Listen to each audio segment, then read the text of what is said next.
Good morning, children. So, we are in 5th lecture of chapter 9. That is fundamental rights, fundamental duties, and directive principles of state policy. Now, before starting this lecture, as we know, we always go for past lecture. That is called recap of lecture number 4, up to lecture number 4, I should say. In last 4 lectures, I have explained you what is meant by fundamental rights, who gave these fundamental rights, why these fundamental rights are necessary, right? First, we'll talk about fundamental rights. The rights which are given for the all-round development of a person is called fundamental right. This right is enjoyed by any individual without any discrimination of caste, creed, religion, gender, anything else. हर एक इंसान को जो इस देश में रहता है, जो भारत का निवासी है, उसको किसी भी झिझक के बिना ये राइट मिल सकते हैं. उसका हक है, अधिकार है. सही बात है. There are 6 fundamental rights. Number 1, right of equality. Number two, right of freedom. Right? First of all, before going to second right, we'll first discuss what is meant by right of equality. Number of times I have explained you, right of equality means right against any discrimination. जो आज़ादी के पहले हमारे समाज में ऊंच नीच के भेदभाव थे, टचेबल्स अनटचेबल्स के भेदभाव थे, इस राइट के तहत ये सारे भेदभाव हमारे कॉन्स्टिट्यूशन फ्रेमर्स ने निकाल दिए. ब्रिटिश के ज़माने में जो टाइटल्स दिए जाते थे, जिस टाइटल्स से समाज में इम्बैलेंस पैदा होता था, वो टाइटल्स भी हटा दिए. पहले दीवान साहब, बराबर, सर जी, राय बहादुर, चौधरी, ऐसे ऐसे टाइटल्स दिए जाते थे. सेठ, हमारे गुजराती में सेठ टाइटल दिए जाते थे. राजस्थान हरियाणा साइड चौधरी दिए जाते थे, बराबर.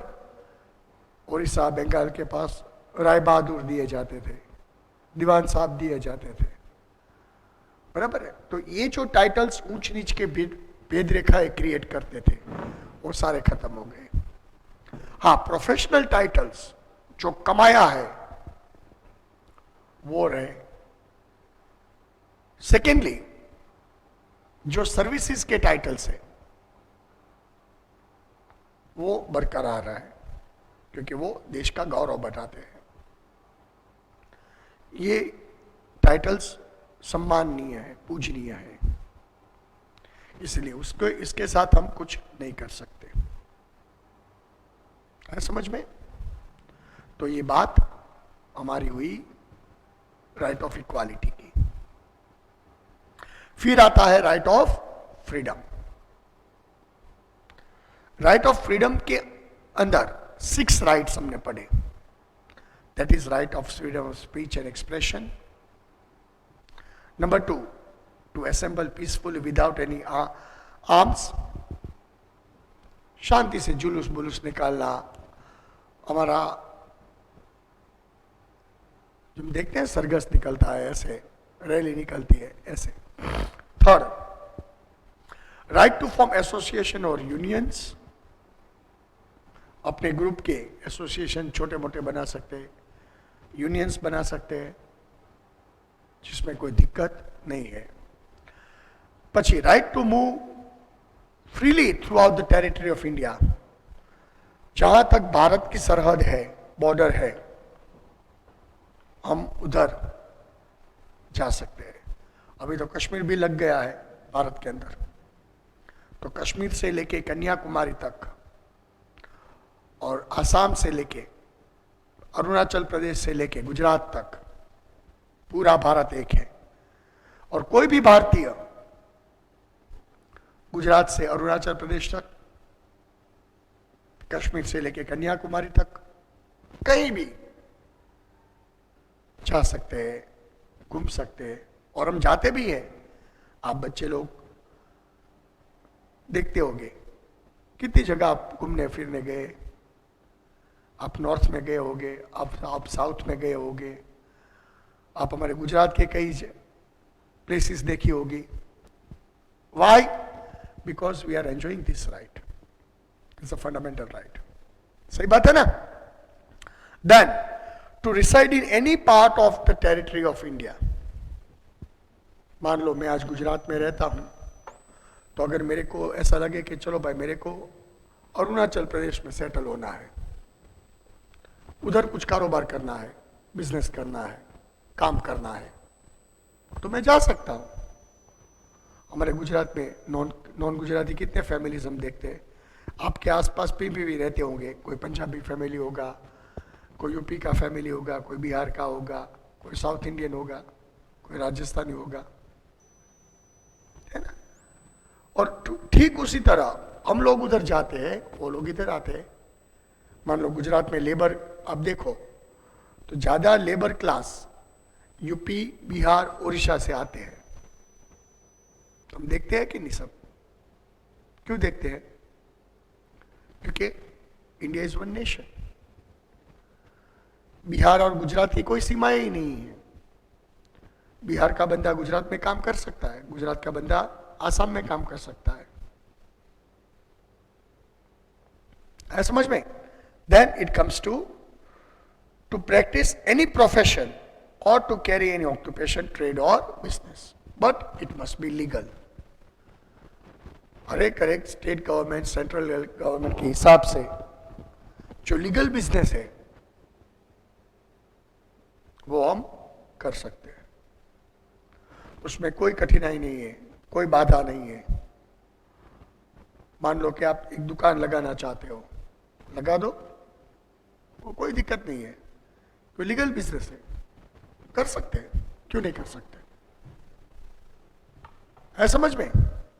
तो ये सारे हमारे राइट्स थे जो हमने राइट ऑफ फ्रीडम के तहत पढ़े। फिर तीसरा राइट था राइट अगेंस्ट एक्सप्लॉयटेशन। हम किसी को एक्सप्लॉयट नहीं कर सकते,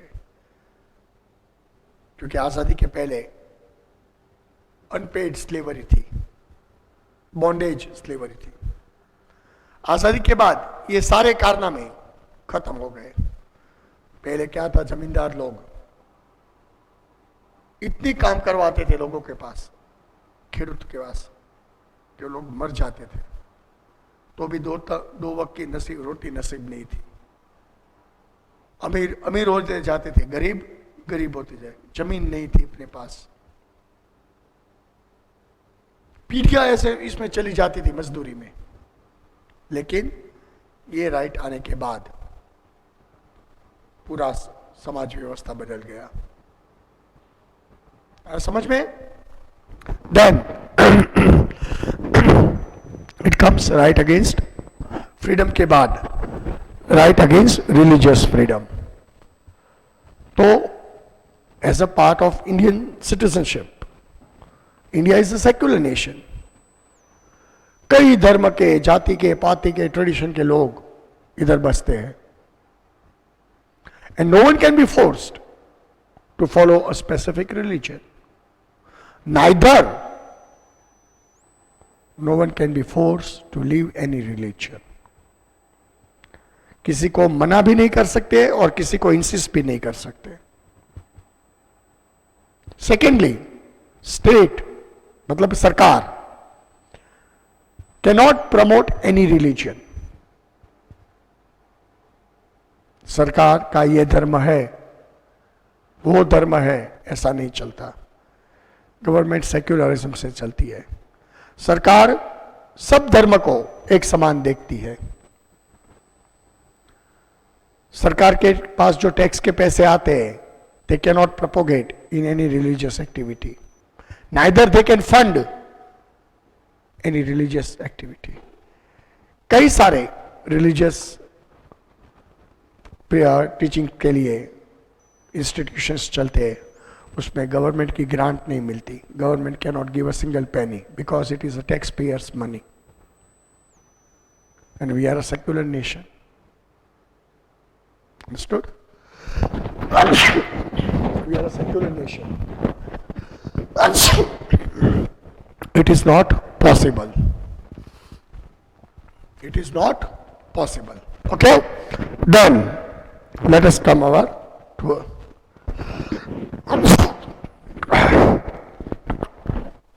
cultural and educational right, जो हमारा जन्मसिद्ध हक है. In Parliament in 2009, it has been made compulsory for each and every Indian child to get educated. A child from 6 to 14 has a right to get educated, and it is a right of each and every child. समझ में? Each and every child has that right. They have to get educated. So ये right बना था cultural right. फिर बना right of constitutional remedy. Constitutional remedy means अगर ये 5 right में से एक भी राइट अगर नहीं मिला तो आप कोर्ट में फरियाद कर सकते हो. कोर्ट इन्वेस्टिगेट करेंगे. अगर उसको सही लगा तो कोर्ट हमको ये राइट दिलवाएगी, हमारे राइट का प्रोटेक्शन करती है. समझ में? So this right was called a soul of constitution by doctor Bhimrao Ambedkar. हमारे जो कॉन्स्टिट्यूशन के जन्मदाता थे डॉक्टर आंबेडकर, उसने ये राइट को राइट सोल ऑफ कॉन्स्टिट्यूशन बताया, पूरे कॉन्स्टिट्यूशन की आत्मा बताया. क्यों? कि ये राइट के जरिए किसी भी सिटीजन को अपना हक मिल सकता है. उसके हक पे तराप कभी नहीं लगती. Right? So this we have talked about fundamental rights. And as you know, children, if we are enjoying rights, there must be some following of duty. Duties are also to be followed. So there are certain fundamental duties to be followed. Right? As a citizen, we have to follow that. Because right and duty is one coin with two sides. You cannot say, I want to enjoy my all rights without following my duties. And at the same time, you cannot say, I am abided by duty, but I am not provided with a single right. That is totally false. Right and duty goes parallel. You have seen a coin. Coin is always printed on two sides. So right and duty is two sides of one coin. And there are certain duties as a citizen which are supposed to follow. Take for example, we have to respect our national anthem, national flag, national emblem. We have to render our service when needed. We cannot misuse our fundamental rights. Right? When there is violence, we should not damage public property. We should not we should not spread false rumors. See, these are all the fundamental duties of a citizen. जैसे हम घर में रहते हैं तो हमारे परिवार में सबको राइट्स मिले हैं, तो राइट्स की साथ साथ हमारी ड्यूटीज भी परिवार के लिए होती है ना. ठीक, ये देश भी हमारा परिवार है.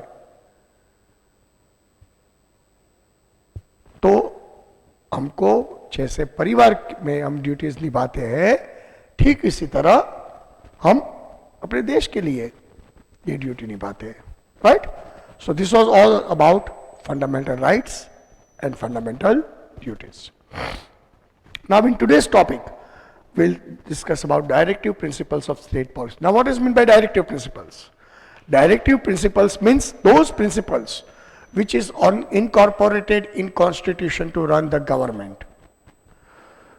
हम इलेक्टेड सरकार में मानते हैं, डेमोक्रेसी में मानते हैं, हम जो उसको इलेक्ट करके भेजते हैं वो हमारे लिए क्या करते हैं, हमारे लिए उसको क्या करना चाहिए, देश के लिए क्या करना चाहिए,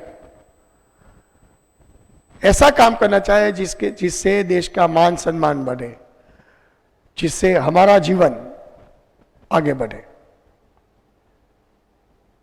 तो this principles are called directive. जैसे हमारी जिम्मेवारी है, जैसे इलेक्टेड गवर्नमेंट की भी जिम्मेवारी होती है ना अपने सिटीजन के प्रति, क्योंकि हमने उसको भेजे है, बराबर है.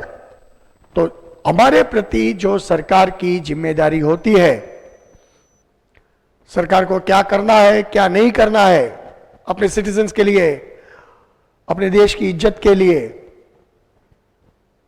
वो सब डायरेक्टिव प्रिंसिपल्स में आते हैं, right? So come to page number 69. Let us see. Directive principles of state policy was incorporated in chapter 4 of Constitution. Underline this line. ये आपका MCQ बन गया, SQ बन गया. The objective of directive principles of state policy is to guide the present and future. Understood? Center and state government in the policy making of various policies field. These principles are called directive principles. Underline. It is your 1 mark SQ. It is called directive principles. The state is not bound to fulfill them, but it is the moral responsibility of the state to keep these principles in the center for framing any policy. हर एक principle state शायद नहीं मान सकता है, लेकिन अगर इसके हिसाब से चले तो देश में खुशहाली आ सकती है, देश में शांति बनी रहती है. आए समझ में? The main objective of this principle is to see that any political, social and economic justice should be available to all. Such a social structure should be established for which the fulfillment of the objectives and aims of the state, the principle serves as a guidelines. For economic, political and social justice of a nation, these principles are very important. This principle serves as a guidelines to the government in policy making, in framing of the policies and taking various decisions, right? These fundamental principles do not provide any legal support or right. ये अगर सरकार ने ये principles नहीं follow किए तो इसको हम कोर्ट में चैलेंज नहीं कर सकते, पर हम जरूर आग्रह रख सकते हैं कि इसका प्रावधान हो, इसका फॉलो हो, right? They are also the framing and administrating the laws of the state of these fundamentals. Dr. Baba Saheb Ambedkar, to rule the regime, these principles are foundation of democracy. These are the words of Bhimrao Ambedkar. कि किसी भी जनता पे राज करना है तो उसको खुश रखना पड़ता है. अब एक बार आप सत्ता में आ गए, आप अपनी मनमानी नहीं कर सकते, आपको सोचना पड़ेगा कि आप क्या कर रहे हैं. आया समझ में? The Indian constitution has included directive principles of state policy in 4 sections of the amendment. Amendment करते करते 4 सेक्शन में डायरेक्टिव प्रिंसिपल्स बता है. आया समझ में? Okay. the kind of country that we want to create, the kind of society that we want to construct, that vision is reflected in these directive principles. है समझ में? The directive principles are actually direction given by the Constitution to the Union and state government to adopt such policies that would help us to establish an unbiased society in our country. Understood? आराम से एक भव्य समाज का निर्माण हो, इसीलिए ये directive principles दिए जाते हैं. The primary aim of these principles is to establish social based system on social, economic and political justice. Understood? These principles are about implementation of the objectives and the ideals presented in the preamble. Preamble के हिसाब से सब कुछ अच्छी तरह चलना चाहिए. Now, let us see principles related to economic policy, व्यापार, देश की इकोनॉमी. Right? Number 1,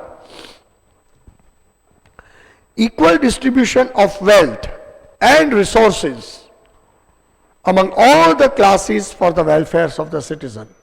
क्योंकि जो देश की धरोहर है, देश की संपत्ति है, उस पर हर एक सिटीजन का हक है. कोई ग्रुप, कोई इंडिविजुअल अपनी मनमानी नहीं कर सकते, उस पर तराप नहीं लगा सकते. है समझ में? Number 2, assets and production of resources should not be distributed to certain groups or sections, but this should be administered by state. It should be administered by state. क्योंकि जो देश की संपत्ति है वो सरकार की संपत्ति में, सरकार सबको सही हिस्सों में उसका बंटवारा करना चाहिए. सरकार किसी एक के हाथ में ये नहीं, लेकिन ये नहीं हो सकता. हम देखते हैं कई कैन कबाड़े होते हैं, पिक्चर में देखते हैं, बराबर है. कई लोग देश को लूटते हैं और उसमें सत्ता में बैठे हुए लोग भी शामिल होते हैं.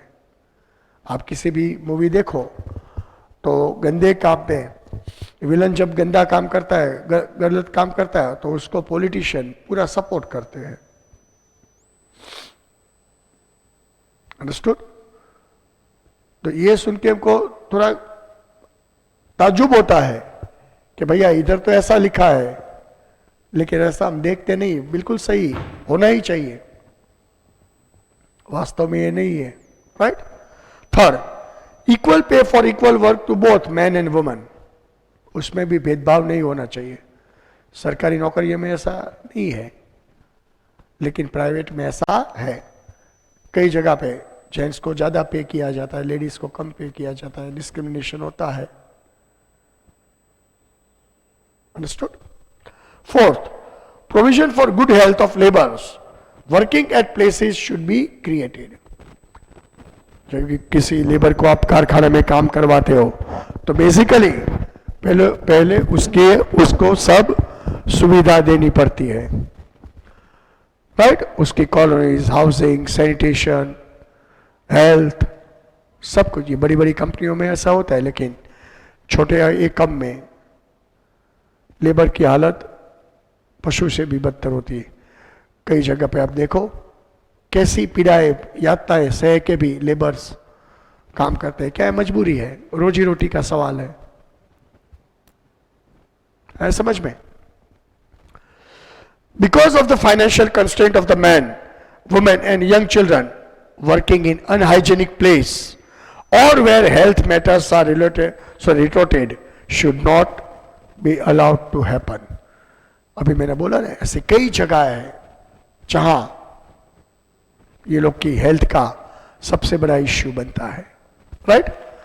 Then state should promote, cooperate and administrate all out of industrial units by laborers. ये जिम्मेवारी स्टेट की होती है। सरकार को देखना पड़ता है कि भाई ये जो इंडस्ट्रियल यूनिट्स है वो गाइडलाइंस फॉलो करते हैं या नहीं है।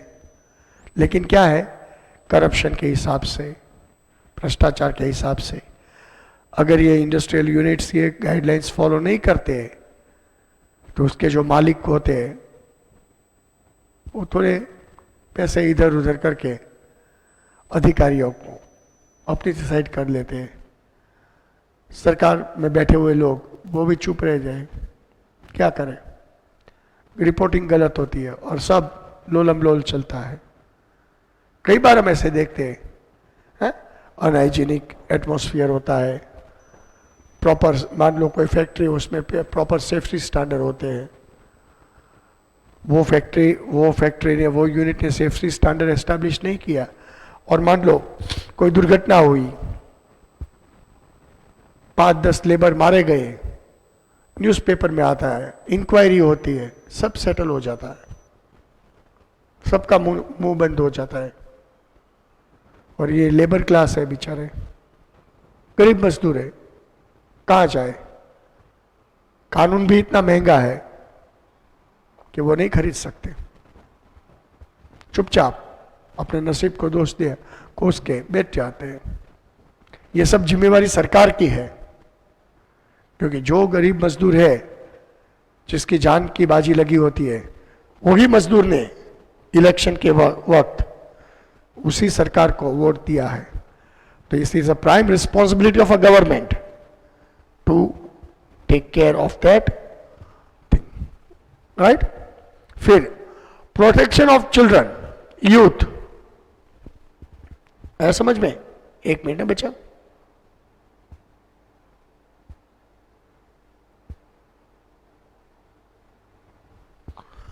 Protection of children, youth against exploitation and against moral and material abandonment and to live a healthy and dignified environment. बच्चों की प्रोटेक्शन की जिम्मेवारी भी गवर्नमेंट पे आती है। You can not force a child to be a labour, लेकिन सरकार की नज़र के हेठे ही ये सब अवैध काम चलते हैं। आज मैंने अभी बोला ना, हिंदुस्तान में सबसे ज्यादा चाइल्ड लेबर है। सबको मालूम है, सब कुछ दिखता है, लेकिन सब चुप है। क्यों चुप है? क्यों?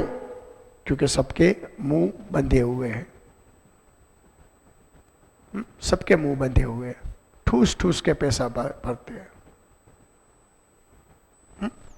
ठूस ठूस के पैसा भरते हैं। आया समझ में?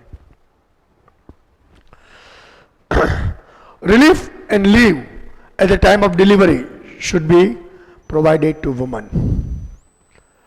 डिलीवरी के वक्त उसको समय दिया जाता है।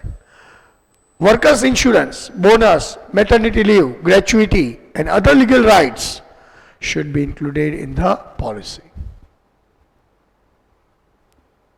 ये सब पॉलिसी के हिसाब से चलना चाहिए। To organize agriculture and animal husbandry on modern scientific lines and to prohibit the slaughter of cows. गाय की हत्या नहीं होनी चाहिए। लेकिन आज कितने भी पशु मारे जाते हैं for different reasons. Main reason is procurement of wheat, non-vegetarian. And other milk producing cattle. A draft should be drawn for the livestock breed like donkeys, bullocks, cows for halting the slaughter. मतलब draft bill, कानून बनना चाहिए कि अबोल पशु की हत्या हम रोक सके, उसको मारने की इजाजत नहीं देनी चाहिए, right. Equal legal rights to all. State should organize free and legal service desired to the citizens who are financially feeble and incapable to get justice. वो है principle related to social policy, सामाजिक व्यवस्था. Weaker section of the society, that is scheduled caste, scheduled tribe and backward classes, educational and economic rights should be confirmed, which should be taken into consideration. सरकार ये सबका ध्यान रखती है, सरकारी हिसाब से ये सबका ध्यान रखता है, लेकिन जितने लोगों का ध्यान रखते हैं उससे कई मल्टीपल्स में ये लोग हैरान होते हैं। सरकार योजनाएं बनाती है लेकिन ये योजना का अमल नहीं होता है, राइट? सब गंदा पॉलिटिक्स चलता है। यूनिफॉर्म सिविल कोड, पूरे देश में समान कानून होना चाहिए। Uniform civil code should be concern to all the citizens of the nation and thereby dispensing and administrating justice to all, which should be taken into consideration by state. Right? Steps should be taken for social justice in matters of marriage, divorce, adoption, juvenile rights. Juvenile means बच्चों का हक, assets and properties of the state. ये सारे कायदे कानून बने हुए हैं, right? The state should make provision for the support of education in matters right of employment, old age pensions, illness and inauspicious circumstances. Okay? Then principal to international matters. Right? Panchayati Raj should be established in every state for the proper leadership. Officers and financial aid should be given to conduct a work in a free way. मतलब एक एक पंचायत को सरकार के पास से मदद मिलने का हक है, अपना काम कर सकते हैं, राइट?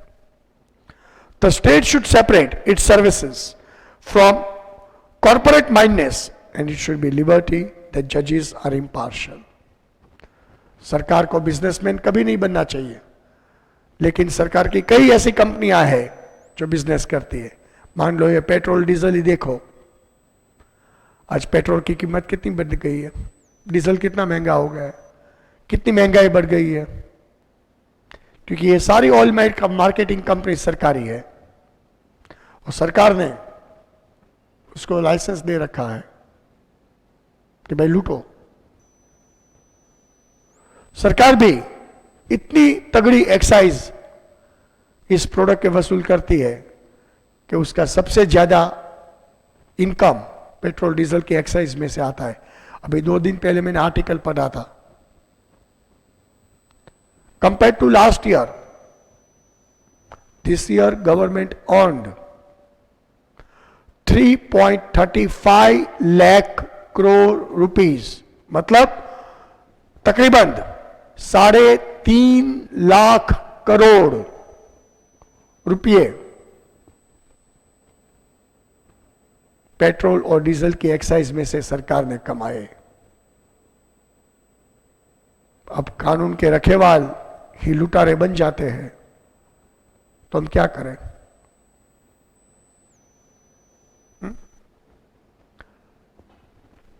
ऐसा बोला जाए सरकार बिजनेस नहीं कर सकती, लेकिन सरकार ने बिजनेस खोल दिया है लूटने का, तो प्रजा कहां जाए?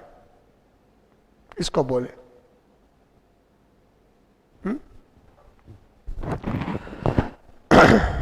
The state should make attempt to maintain international peace, security, to establish fair relation between nations and to increase respect at international law. समझ में? Principles related to education and cultural policy. Free and compulsory education for the children belonging to age group of 6 to 14 years of age is mentioned in Constitution as a fundamental right of a child. हर एक बच्चे को पढ़ने का हक है, आगे बढ़ने का हक है। To preserve, protect the state heritage, artifacts and remains, buildings से सब होती है ना, म्यूजियम से सब, monuments, cultural places, arts and buildings,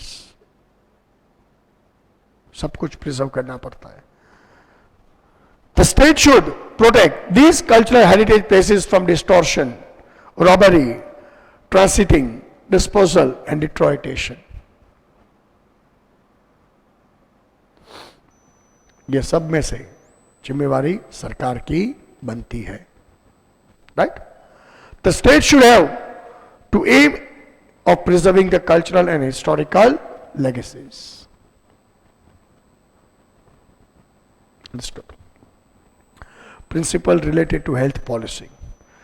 Public wellness and hygiene should be provided along with provision for better nutrition and healthy amenities for the state and the people. Basic सुविधा होनी चाहिए, कामकाज होना चाहिए, सरकार को इस पर ध्यान देना चाहिए ताकि लोगों का भला हो. Prohibition of harmful drugs, harmful soft drinks and drugs should be done by state. ये सब अटकना चाहिए. There should be further ban and it will create health hazard to the public. जिससे पब्लिक को नुकसान है वो सारी प्रोडक्ट बैन होनी चाहिए, लेकिन खुला बाजार में बिकता है. Right. To preserve the environment with latest amendments, thereby taking care of the forest and vegetation should be made in a policy. Right? Hygienic environment should be maintained in working areas of the laborers. They should have social and cultural development at the time of leisure. Right? Entertainment provision should be made for provision of health. तो ये सारी चीजें सरकार को करनी पड़ती है. Thus, these principles provide guidance to the state to take head leap towards establishment of equal, just and social order without any exploitation. है समझ में? The directive principles envisage means shows, elaborates future society. They guide us to the direction that we should go and lead our destination. अपनी मंजिल तक कैसे हम पहुंचे, एक खुशहाल भारत का कैसे निर्माण किया जाता है, सब इसमें दिए गए हैं. The upliftment of the society and protection of the society will be taken care by state. Fundamental rights limit the state leadership, while directive principle extend state leadership. Fundamental rights देने से कुछ नहीं होता. फंडामेंटल राइट्स का extension जो directive principles में दिया है, अगर वो सरकार सही मायने में करे, ईमानदारी से करे, तो देश में खुशहाली आ सकती है. Fundamental rights make the existence of democracy, while directive principles of the society and finance imparts aims and interrelation to democracy. Understood? Thus, there is no opposition between them. Both of them are incomplete without each other. They are also called fundamental rights, right? So I hope you understood what is the duty of government, elected government towards their subject. How should government react? All these things. Right? So now it is your time to take your homework. Okay, children?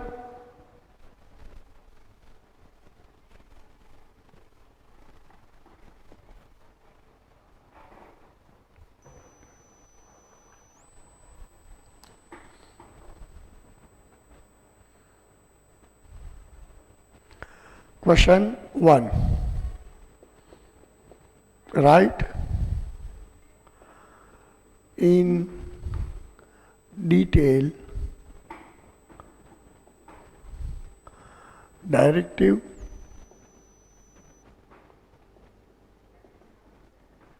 principles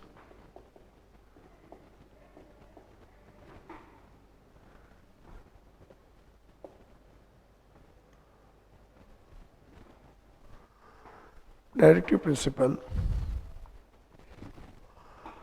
related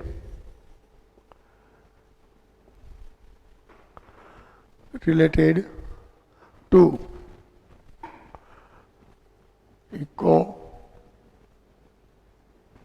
economical policy.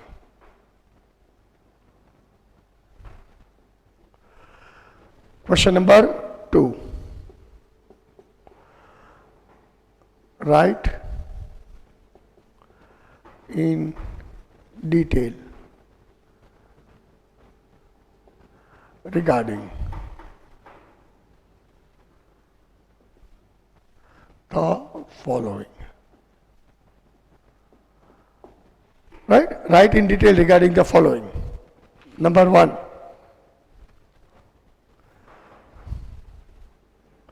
Principles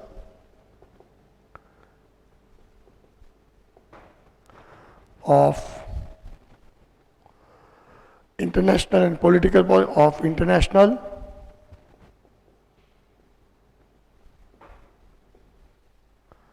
and political policies.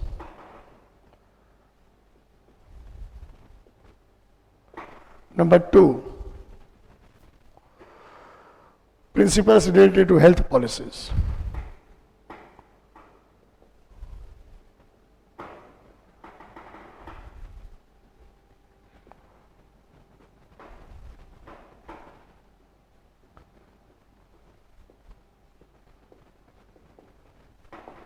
Right? So these are the 3 questions as a part of your homework. Number 1, write in detail directive principles related to economic policy. That is given in material. Number 2, write in detail regarding the following. Number 1, principle of international and political policy, जो अभी मैंने आपको समझाया. Number 2, principle related to health policy. तो ये सारे answers आपके material में है. ये सारे आंसर्स आपको लिख के भेजने हैं और इसके साथ ये हमारा 9th चैप्टर हम खत्म करते हैं. मिलेंगे 10th चैप्टर में. सो ये 9th चैप्टर हमारा था fundamental rights, fundamental duties and directive principles of state policy. I hope in these 5 lectures you have understood the total concept of these things. Understood, children? And as a part, if you don't still understand, you can call us, but in evening. Okay? So let us see. We'll meet in new chapter. Till then, children, goodbye. Take care.